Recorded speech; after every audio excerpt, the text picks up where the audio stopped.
জয়গুরু। আজকের এই ভিডিওটিতে আলোচনা করবেন আমার বাবা। তো চলুন আলোচনাটি শুনে নিই।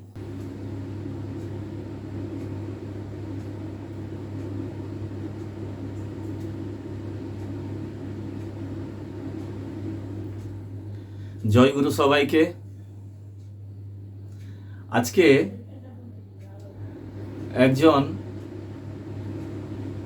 ভক্ত দাদার কথা আলোচনা করতে যাচ্ছি।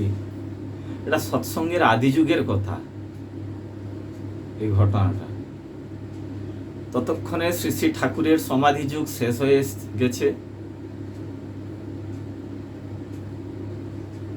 কৃষ্ণপ্রসন্ন ভট্টাচার্য সৎসঙ্গে এসে যোগদান করেছেন। সেই সময়ে শ্রী শ্রী ঠাকুর পাবনা থেকে কলকাতায় আসতেন ভক্তদের সঙ্গে।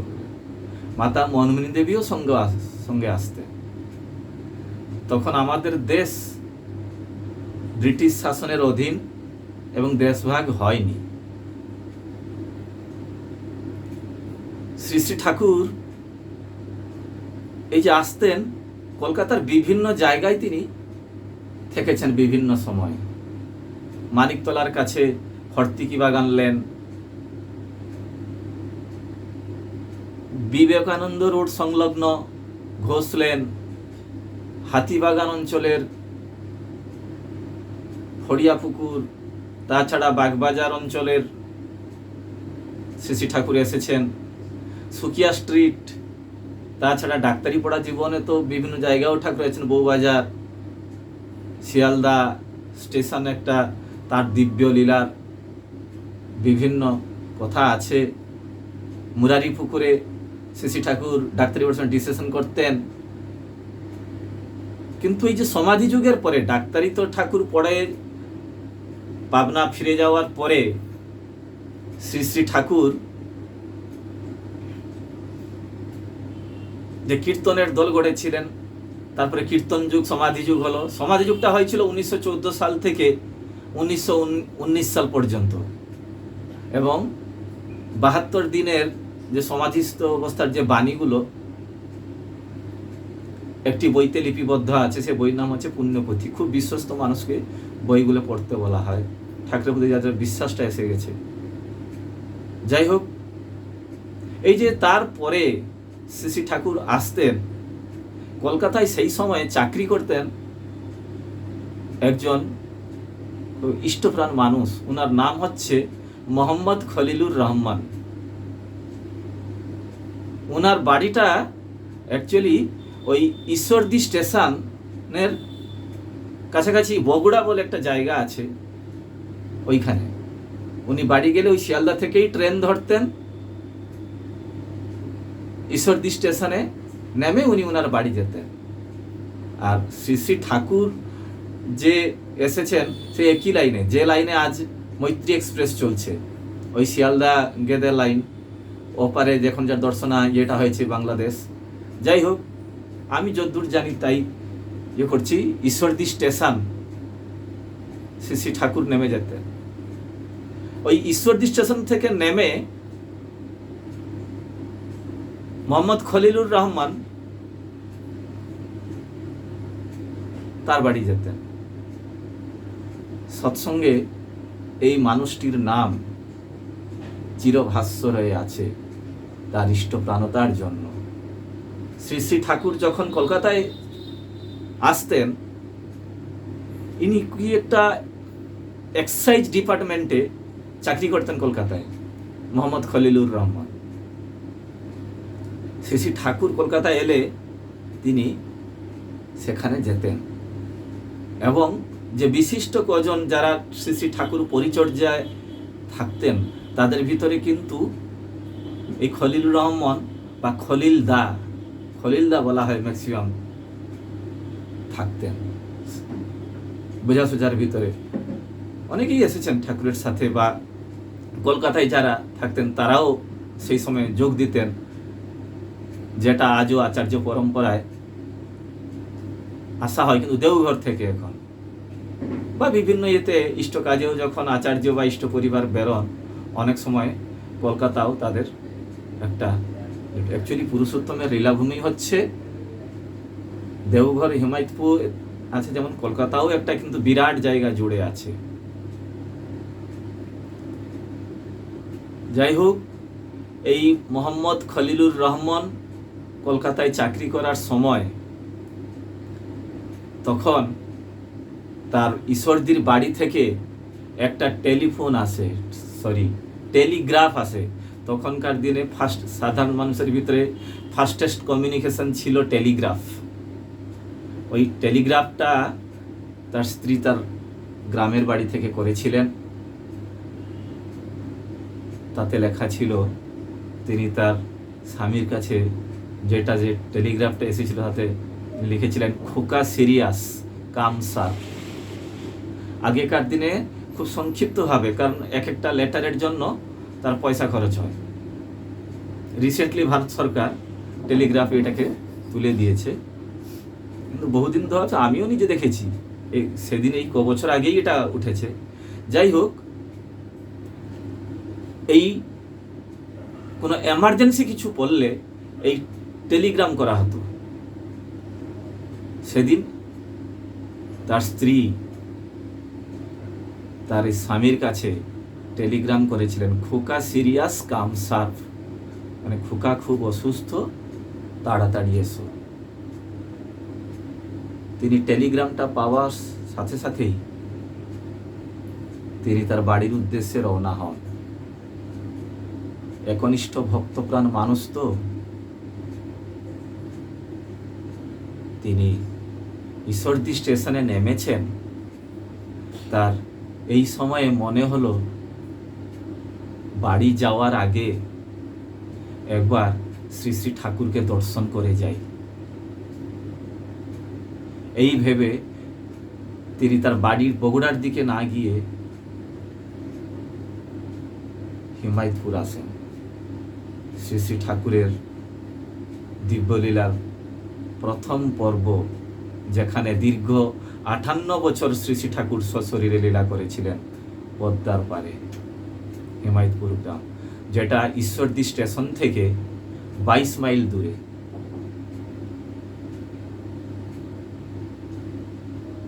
শ্রী শ্রী ঠাকুরের কাছে যে আসছেন, তিনি দেখতে পান শ্রী শ্রী ঠাকুর বসে আছেন, আরও কেউ কেউ ঠাকুরের কাছে আছেন। তিনি দূর থেকে ঠাকুরকে দেখতে পেয়ে তিনি এসেছেন তো খোকার জন্য, তার সন্তানের জন্য তিনি এসেছেন। মাথায় এইটা ক্রস করছে, তিনি ঠাকুরের কাছে তিনি এসেছেন, ঠাকুর দর্শন করে যাবেন। কিন্তু এই সময় একটা ঘটনা ঘটল।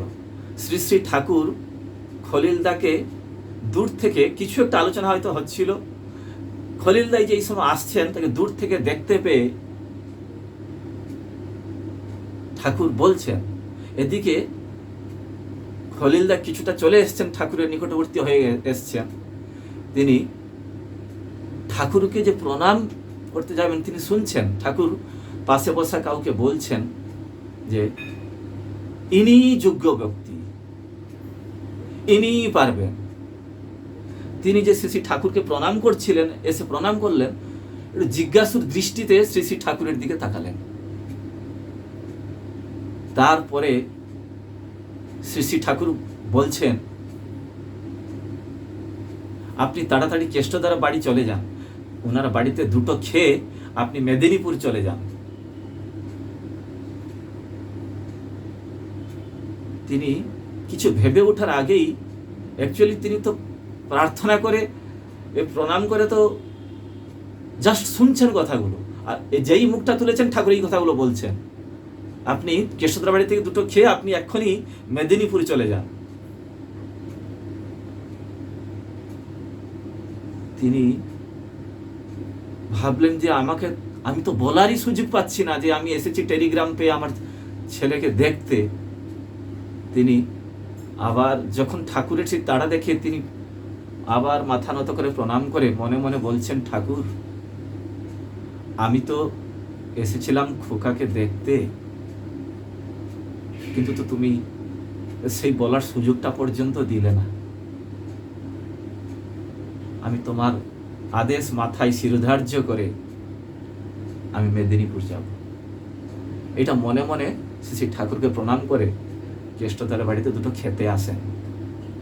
খেয়ে তিনি আবার যখন শ্রী শ্রী ঠাকুরকে প্রণাম করতে আসছেন, শ্রী শ্রী ঠাকুর বলছেন, কেষ্টদা, এই খলিলদা, আসতে হবে না, আপনি চলে যান, আপনি মেদিনীপুর চলে যান।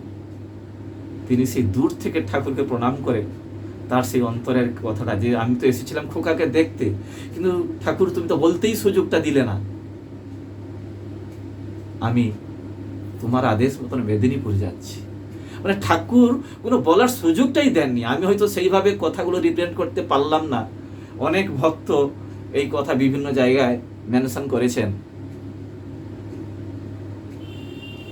তিনি আসেন, আজকের মতো সেই রকমভাবে কমিউনিকেশন এতটা ফাস্ট ছিল না।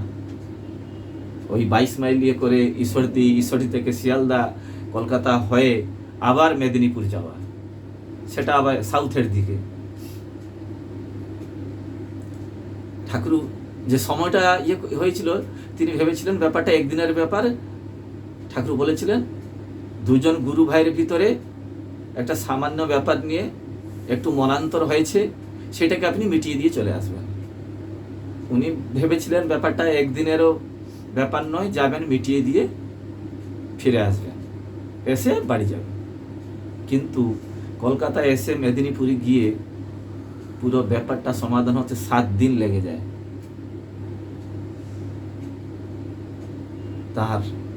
তারপরে তিনি মেদিনীপুর থেকে কলকাতার বাসায় তিনি ফিরেছেন। কলকাতায় তিনি থাকতেন, তো কলকাতায় চাকরি করতেন।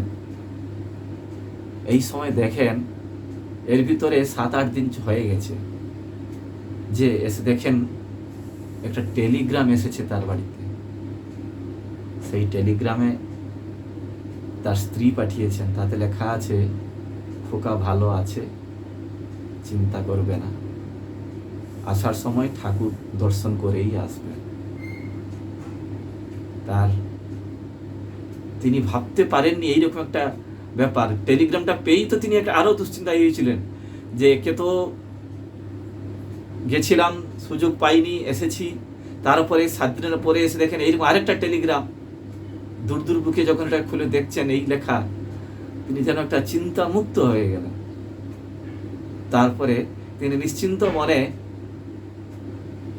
তিনি পাবনা এলেন, এবং প্রথমেই তার স্ত্রীও বলেছিলেন, এবং তিনি যেহেতু ঠাকুরের আদেশে আদিষ্ট হয়ে তিনি গিয়েছিলেন, তিনি শ্রী শ্রী ঠাকুরের কাছে এসেছেন।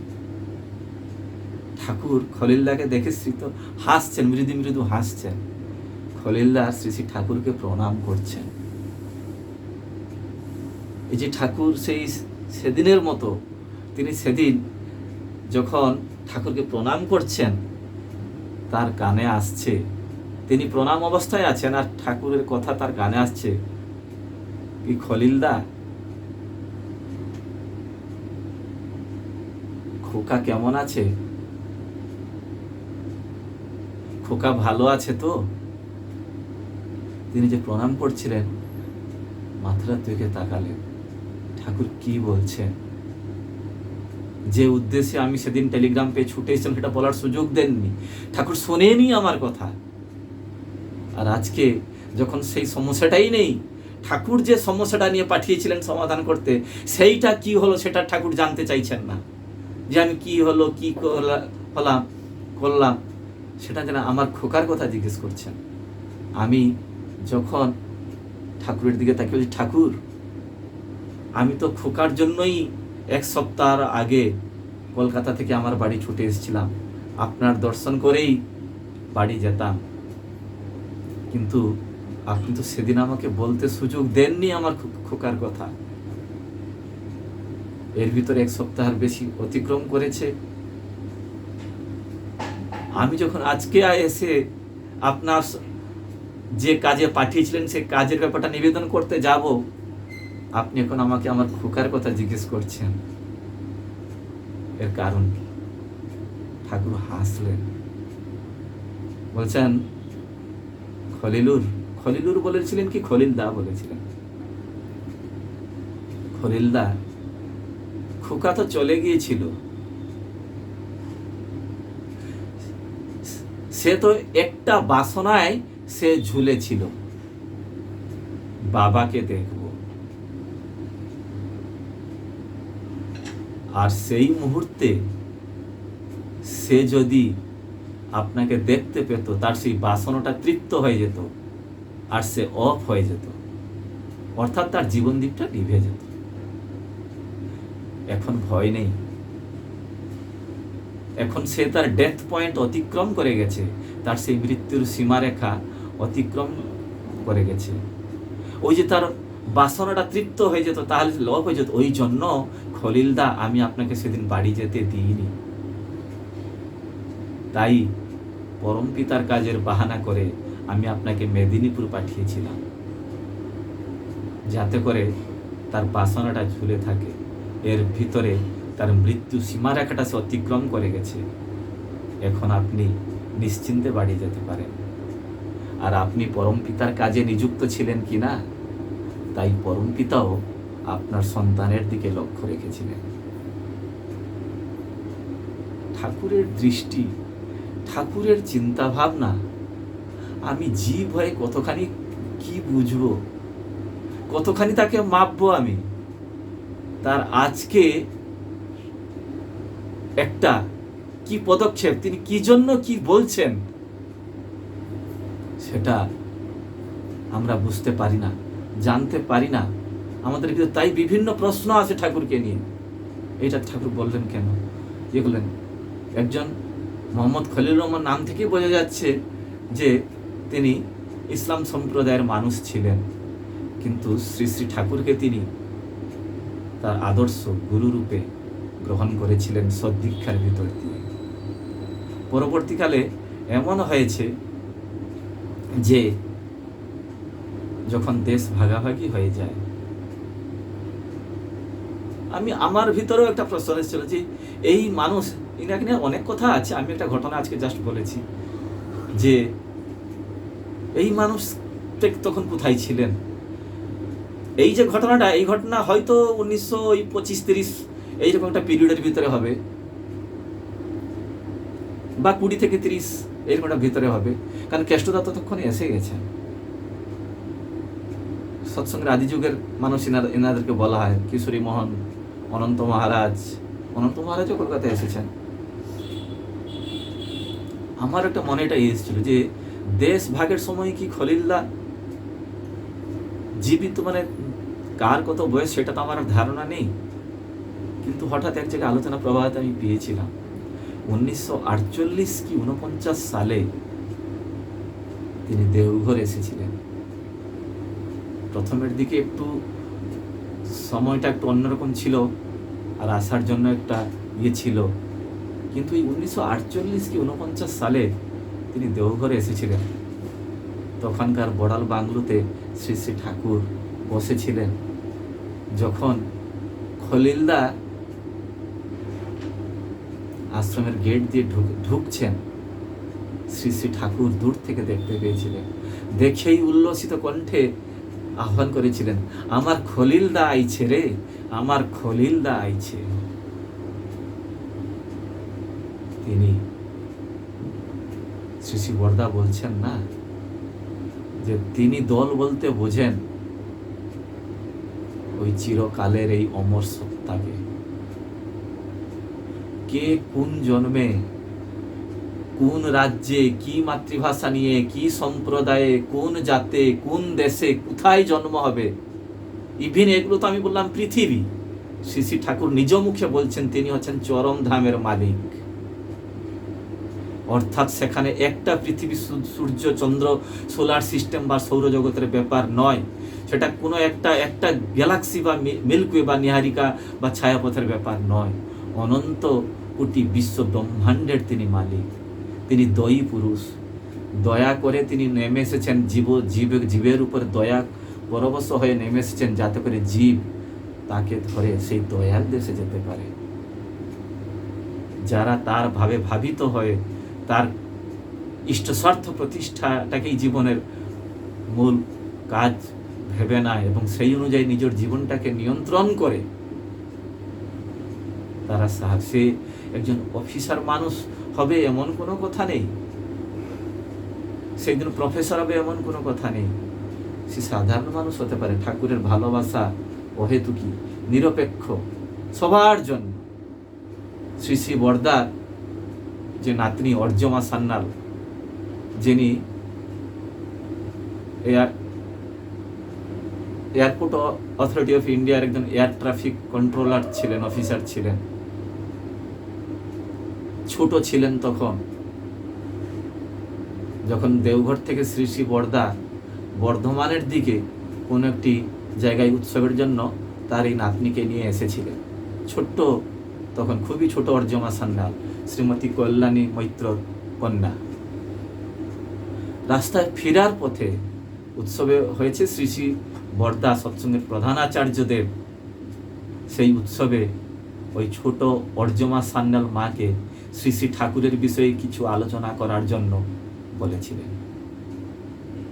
তিনি ভাবতে পারলেন যে আমি ঠাকুর সামনে কি বলবো, ছোট আমি ঠাকুর কি বলবো, যেহেতু আমার দাদু বলেছেন, তাই তিনি উঠে খুব অল্প সময় হলেও শ্রী শ্রী ঠাকুরের কথা তিনি আলোচনা করেছিলেন।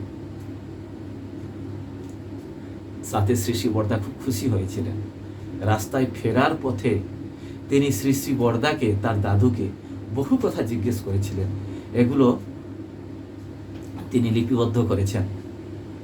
যাই হোক, সেই সময়ে গাড়ি চলছে, শ্রী শ্রী বরদা গাড়ি যে চলছে একটি গ্রামের দিকে দেখিয়ে তিনি তার নাতনিকে বলছেন, তার সেই ছোট্ট নাতনিকে সেদিন বলেছিলেন, ওই যে গ্রাম দেখছিস, তুই আগের জন্মে ওই গ্রামের একজন মুসলমান বাড়ির বউ ছিলি, খুবই নিষ্ঠা ছিল তোর, তার ফলস্বরূপ তুই শ্রী শ্রী ঠাকুরের বড় ছেলের নাতনি হয়ে জন্মেছিস। প্রত্যেকটি মানুষ তার কর্ম অনুযায়ী এগোয় আর পিছনে, তুই খুব ভক্তিমতী ছিলি। এই যে শ্রী শ্রী বরদা তার আগের জন্ম কি, বহু ঘটনা আছে, তিনি জানেন। আসলে শ্রী শ্রী বরদা তার কেউ নন, শ্রী শ্রী ঠাকুর নিজে বড় খোকা রূপে লীলা করেছেন।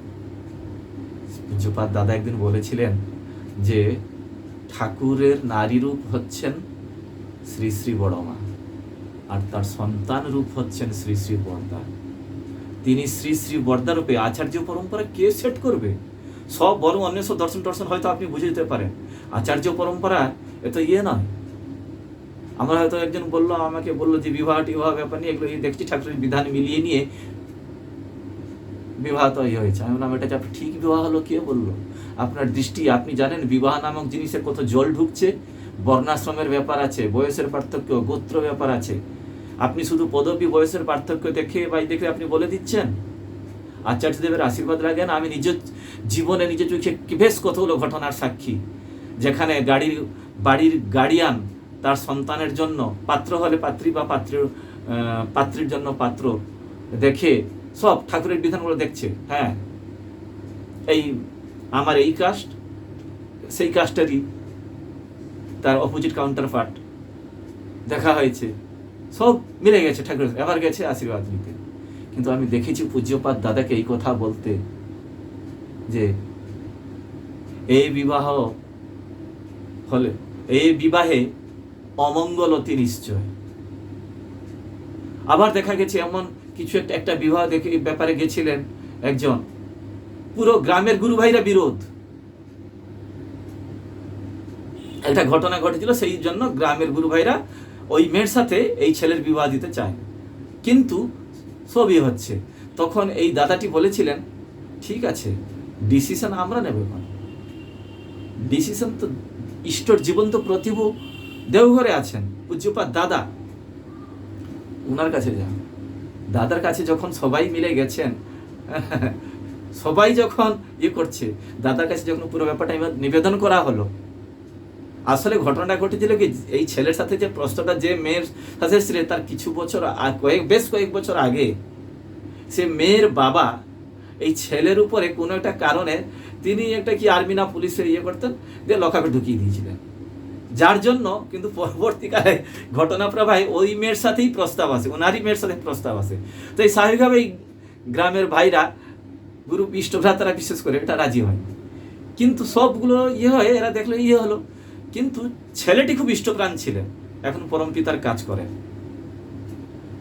যখন তিনি চিরকালই, যাই হোক, গিয়ে দাদার কাছে নিবেদন করা হচ্ছে, পূজ্যপাদ দাদা বলছেন এইটাই সিদ্ধ বিবাহ। আমার দৃষ্টি এতটা পাওয়ারফুল নয়, আমি ভাবছি আমার জন্য এই মেয়ে দেখা হয়েছে, সে এই বংশজাত, তার গোত্র এই, তার বাবার পদবী এই, তার এই বয়সের পার্থক্য, জুটক বিচার হচ্ছে, অনেক কিছু হয়। কিন্তু বিবাহ নামক করাপশন, জন্মের ব্যভিচার, সমাজের যে কোথায় কোন দিকে গেছে সেটা আমরা বুঝতে পারছি না, জানি না। এমনি দয়া করে শ্রী ঠাকুর আচার্য পরম্পরা রাখেননি, আমাদের কল্যাণের জন্য এই যুগে তিনি আচার্য পরম্পরাটা রেখেছেন, আচার্যের ভিতর দিয়ে তিনি লীলা করছেন। আর এই আচার্য পরম্পরা, এই স্টার্টটা হচ্ছেন সৎসঙ্গের প্রধান আচার্যদেব শ্রী শ্রী বরদা। তিনি আর কেউ নন, পূজ্যপাদ দাদা বলছেন তিনি হচ্ছেন শ্রী শ্রী ঠাকুর নিজে বড় খোকা রূপে লীলা করে গেছেন। ঈশ্বরের অভিনয় সত্যের উপর আধারিত, এতখানি নিখুঁত, তিনি জীবকে দয়া না করলে জীব তাকে ধরতে পারবে না বাস্তবে কে লীলা করছেন। সবার ভিতরে সত্য আছেন, এটাও যেমন ঠিক, আবার সত্য নিজে পূর্ণাবতার, তিনিও জীবকে বাঁচানোর জন্য লীলা। কলিযুগে গৃহস্থ আশ্রমের যে একটা পূর্ণাঙ্গ চিত্র তিনি রেখেছেন, জীবন্ত চিত্র তিনি রেখেছেন, সেটা আমরা দেখার সৌভাগ্য পেয়েছি। সেদিন শ্রী শ্রী ঠাকুর একটা কথা বলেছিলেন, এই কথাটা কিন্তু মহামতি যিশু বহু বছর আগে ইংরেজিতে আমরা পাই, দা বাইবেলে আছে, যে verily verily I say আনটু the, except a man be born again he cannot see the kingdom of God।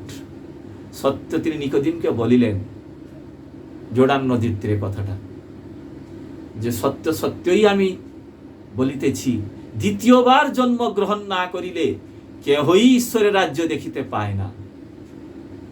দ্বিতীয়বার জন্ম, এই দ্বিতীয়বার জন্মকে বলা হয় দ্বিজত্ব লাভ, দ্বিতীয় জন্ম।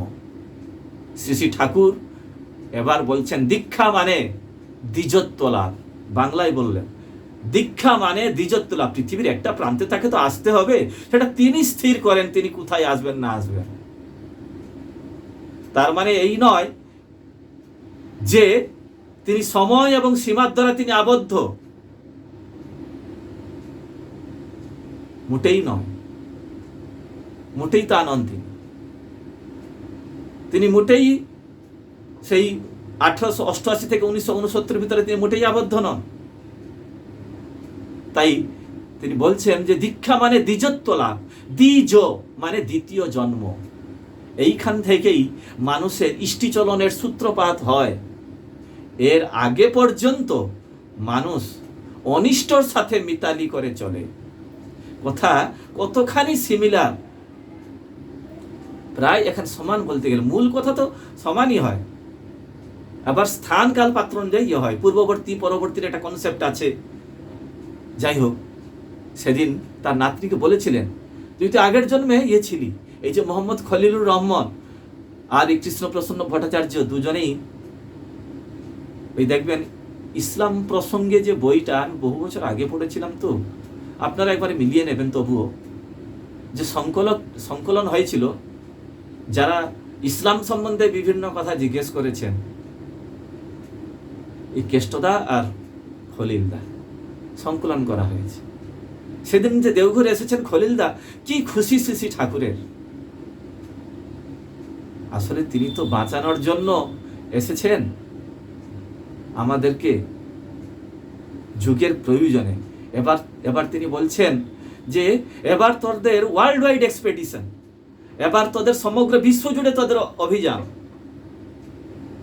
এই আর্য ধর্মর কথা প্রভু যিশু বলেছেন, হজরত মোহাম্মদ বলেছেন এই আর্য ধর্মের কথা। তিনি ভারতবর্ষের তৎকালীন এক শীর্ষ নেতাকে বলেছিলেন, আপনি আরবিকটা শিখুন। এবং মূল কথাগুলো হজরত মোহাম্মদ আরবিক সমাজে এসেছিলেন, তিনি সেমাটিক সোসাইটি যেটা বলা হয়, হ্যাঁ, কি বলেছিলেন সেইগুলো যাজনের মাধ্যমে হজরত মোহাম্মদ যাজন করুন। দেশ বিভাগের জিগির উঠে যাবে। এগুলো হচ্ছে ধর্মের বিকৃতি। ঠাকুর বলছেন আর্য কৃষ্টি যদি অবিকৃত থাকতো তাহলে হজরত যিশু এবং হজরত মোহাম্মদ যথাক্রমে একাদশ এবং দ্বাদশ অবতার বলে পরিগণিত হতেন।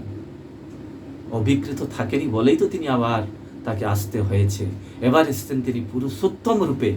এর পরবর্তী এক ভিডিওতে বিভিন্ন কনটেক্সটে শ্রী ঠাকুর বলেছেন তো অ্যাকচুয়ালি ধর্ম বলতে কি বোঝে একটা আলোচনা করার চেষ্টা করব, এবং ধর্মের সাথে বাস্তবে যে কার সম্পর্ক সেগুলো করা যাবে। আমাদের যে তথাকথিত যে ধারণা বা কিছু কিছু আমরা পাঠ্যপুস্তকেও যেগুলো দেখি, সে সব কিছুর একটা যে তার মিনিং এবং যে সাহিত্য, দর্শন, বিজ্ঞান যে এটাকে ঠাকুর কোন জায়গায় নিয়ে গেছেন, এগুলো ভাবলে অবাক লাগে। যার কোনো মূর্ত আদর্শে কর্মময় অটুট আসক্তি সময় ও সীমাকে অতিক্রম করে তাকে সহজভাবে ভগবান করে তুলেছে, যার কাব্য, দর্শন এবং বিজ্ঞান মনের ভালো মন্দ সংস্কার, বিচ্ছিন্ন সংস্কারগুলিকে ভেদ করে সেই এক আদর্শেই সার্থক হয়ে উঠেছে, তিনি সদ্গুরু। জয় গুরু। যদি ভিডিওটি ভালো লেগে থাকে তাহলে একটি লাইক করে দেবেন, শেয়ার করে দেবেন, কমেন্ট করে দেবেন, এবং যদি চ্যানেলটিকে সাবস্ক্রাইব করে না থাকেন তাহলে চ্যানেলটিকে সাবস্ক্রাইব করে পাশের বেল আইকন প্রেস করতে একেবারেই ভুলবেন না, আরো এইরকম নতুন ভিডিও সবার আগে পাওয়ার জন্য। জয় গুরু।